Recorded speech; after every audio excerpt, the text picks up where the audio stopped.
Well, Trump's done it again. He's discovered and uncovered so many foul goings on by USA Aid. Things like paying celebrities to go and visit Zelensky, paying them millions of pounds, and things like giving money to causes in overseas countries about diversity, equity and inclusion when these places are actually starving, they haven't got food in their bellies. We're doing pretty much the same.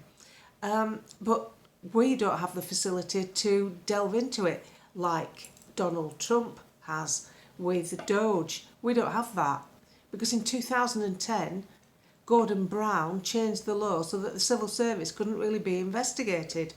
Anyway, Zia Youssef, the deputy chair of Reform, put quite a good post on yesterday, and he retweeted Bernie, you know, the lady that got arrested in Southport for making a tweet, and was, I think, four police vehicles turned up at the house. She's about 5'2", slender build, and 4 coppers took her away, kept her in the cells for something like 36 hours, released with no charge. Didn't do anything wrong. He's retweeted her comments about Gordon Brown changing the law, but Zia also said, this is the important thing, what I've been saying for weeks is that Reform are getting tooled up, ready to take power. When Reform wins the next election, Nigel Farage will be our Prime Minister, and he will be flanked by 350 to 400 Reform MPs. They will use full power of Parliament to pass and repeal legislation in the interest of the British people. We will be prepared. We will be decisive. Now, that's really good news because it's what I've been trying to tell you. I know this because I deal with them a lot. I'm friendly with Gowan. He got sacked, not in a bad way, but they didn't need his services at the time. So for cost effectiveness, right, Gowan, we're standing you down. We don't need you right now. But he still goes on singing the praises of Reform when he goes on interviews because he's sensible. So the thing is, they are tooling up. They are trying to do what they can to change things.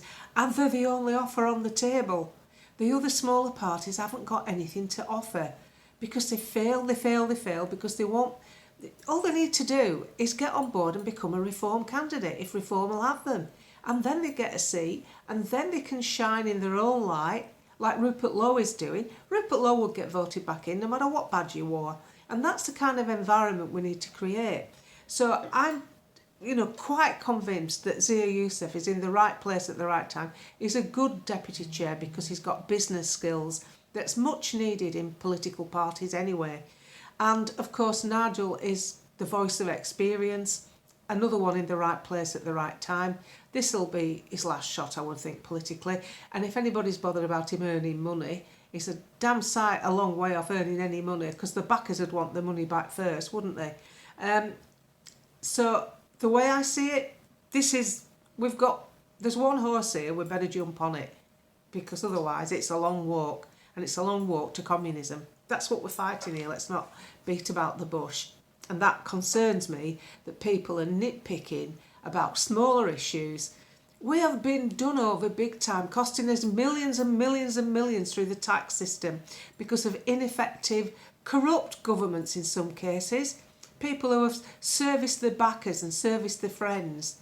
We've been the victim of that because there's only one place where governments can get money, and that's via the tax system. So then I come to other questions I get asked because obviously people are conflicted now because they really like Ben Habib, as I do, and yet he seems to be going for it with Reform, and yet also simultaneously saying unite the right. There's some sort of donation thing you can give to now. As I'll say with anything, unless it's a political party that's got the opportunity to have a candidate that can challenge a seat, what are you paying for? What's your money going towards? I'm sick of these talking heads asking for money. I'm a talking head, but I'm not asking for money off you, and I never will. I get a bit off YouTube and I get even less from Twitter. And that'll do me, and I'm not going to monetise my account where you've got ad breaks and stuff like that. I'm not here for that. I'm here because we deserve better, a more informed platform to make decisions from. That's all, and I'm doing my bit in my corner of the bloody universe. I'm nobody special, and I've done it for 8 or 9 years without getting a bean off anybody. And I only started Twitter well, I started Twitter. I'm a bit scared about Twitter actually, but anyway, it seemed to have worked out. I do all right there, 208,000 followers. It's really important to understand what Reform are trying to do. And one of the biggest things is this, challenging the civil service. They can do it because they can repeal laws. And they're working well in advance, just like Donald Trump did. Donald Trump left power, but he never stopped working for America. And Nigel Farage is doing much the same now. I'm not a fan. I'm not a fan of any politicians. I like what some people try to do. And I'm not naive enough to think just because what Rupert Lowe says is going to get put into practice. I think the combination of Nigel's experience and Rupert's mythology is a good thing to have. And I think banging on about Tommy Robinson is a bit of a moot point because nobody can do anything about it. Reform can't unless they had some power. And it causes division. I don't understand anything that causes division. And Ben says on the one hand he wants to unite the right, but on the other hand he's slagging half the right off by saying, oh, they're not set up right, it's not democratic. I see that as a safeguard at the moment. Because if it was democratic and members could vote Nigel Farage out, can you imagine what had happened now with all the Tommy Robinson supporters that have took the hump over the that lot comment? They'd all be voting, right, get them out, get them out. They'd be voting in anger. They wouldn't be looking at the big picture and what's happening to the country. And the millions of things that's wrong with our country that's unfortunately has to take precedence over one man's injustice at being in jail. And I would always defend Tommy Robinson. He's getting treated way too harshly. But you can't prioritise that over what's happening to the rest of the country because people are sitting here with their houses getting repossessed, the bills not paid, they can't afford to change the car, they might be losing their job. These are real life problems. Nitpicking over how Reform is set up is a middle class problem that people talk about over a dinner table and a fine wine. And there's no place for it in the public arena. It's pointless. And you can't wear the badge of we're uniting the right and yet we're going to pick holes in Reform. That's not uniting the right. Keeping your gob shut's uniting the right. Putting up with what you don't like about them on a minuscule scale, thinking that, well, it doesn't really matter. Long term, if they get in power, they're going to offer something better than the Tories, a damn sight better than Labour, and anything else that's on offer. That's all there is to it. There's no big agenda here. And I fully understand how businesses work. I don't agree with all Nigel's comments. And I don't agree that Nigel's probably liable for millions, as he said in his press conference, because he's shielded behind the fact that Reform's a limited company. But they all are, if you look at them.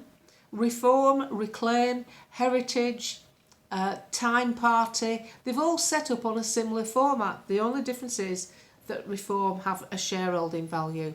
Now, what normally happens with any limited company, if you put money into a limited company, and that's what they are, that's what they're being talked about as. If you put money into a limited company and as an investor, you would want some reinsurance that you're going to get your money back before directors of a limited company get their hands on the money. So you would do that by tying them back in with what's called personal guarantees, which that overrides then any shielding that the limited company gives you. So it's like if somebody invested, I'm going to put £100,000 into stock for you, June, but I want to make sure I get my money back. They can either take a debenture on the stock or they can get me to sign a personal guarantee that basically guarantees them I'll pay them back no matter what happens to the company, even if it goes down the tubes and I'm not liable for anything because it's limited. I'm still liable to you because you've tied me back in with personal guarantees. There's always a way around it. And the way I look at it is in simple form. If the backers putting the money up aren't concerned about it, why should I be? I'm only a voter and they haven't even got one penny off me. I haven't joined, I haven't given them 25 quid. You're only giving them 25 quid once. So I don't see this as one of the problems that must be addressed now. Because if you could address it now and you did turn it more democratic, half the people that claim to want what we want would want to vote Nigel out because of his comments about Tommy Robinson. And that's how stupid it is. So no, I don't wear this thing of like, oh, politely on the surface we're trying to unite the right, while simultaneously dragging down the one vehicle that we've got to get away from tyranny. And that's what Reform is. It's a getaway car to get us away from tyranny. Now you can either listen to me, and it makes sense to you, or you can be so proud or think that you think too much about Tommy Robinson, you're going to never back reform, or you can see the common sense in what I'm saying. I am party neutral. I couldn't give tuppence about the name of a party. I am looking at people who can make a difference in politics. And no matter, even the other ones that say, oh, it's all one big club, Nigel's part of the problem. Doesn't matter whether it's one big club, doesn't matter whether he's part of the problem. What he's got on offer is better than anything else, and we haven't got any other choices. It's that simple. And banging on about the setup of reform is an irrelevant problem. It's like living on the top of the mountain wondering if it's going to flood. It's pointless. It's counterproductive, and it certainly isn't uniting the right. Uniting the right is talking to people who don't think there's anything wrong with the country. Because as I keep saying, the right have already voted. The right wing have voted in the 4 million votes that reform have already received. The votes that were going to put reform into power are going to come from the people who wore these, the people who took these, and the people who still pay for a TV licence. The normal people that don't think there's anything wrong with the country, that still watch the BBC and do not follow social media for politics. So if you're watching this podcast, you're not part of them, are you? So that's the most simple form I can put into words. I'm really thrilled that Zia's come out and said all this today. Well, it'll be yesterday now, about how we're going to challenge the civil service. Because I don't think they made a point of it. I don't think they highlighted this enough. It's critical. It's one of the most critical moves they can make. No other party's offering to do it. Not one other party is offering to do this. I've told you before, they're taking people on. I'm talking successful entrepreneurs in IT that can sort this out. I'm not talking about some stooge that's going to come forward. I'm talking about the real deal here. These are movers and shakers from the business world who don't like the way the country's going, have business interests here and want to salvage what they've got. So I'm quite happy with where my vote's going. My money stays with me. I don't give any money to political causes, and I certainly do not give money to people who just want to talk about politics. If you want to talk about politics, you need some funding. Find yourself a bloody millionaire and go and ask them. Don't ask me, and don't ask people who follow me, because I'll always recommend you don't give them any money. The only people you should be giving money to, if you choose to, and I will advise you now, if you're hard up, don't give it. If you need money for your bills and to put petrol in your car and you've got your kids to feed, keep your money for yourself. You come first. Your household comes first. What you want from your life comes first. Then your disposable income can go on a bloody tattoo, hang gliding lessons, or into a political fund. It's up to you. But I certainly don't recommend it. I've never spent a penny with a political party, ever. They would never get my money. They'll get my vote, they'll get my support, that's it. But you have to make that decision for yourself, and only you know what your finances are. So, talking heads, oh, donate to me for talking heads. No. The only outfit that comes close to warranting donations is Together Declaration, because they are very organised. I still haven't given them any money. They're very organised, but I am on the mailing list and I get all the templates for the emails on the campaigns that they're handling. Alan Miller never stops working, and they always go on to they stop the mandates in the NHS. That's fantastic. That's fantastic work. They've only been going a few months. They've had other massive wins too. So yeah, I can see the sense in that, but again, your money's for you, to do what you want.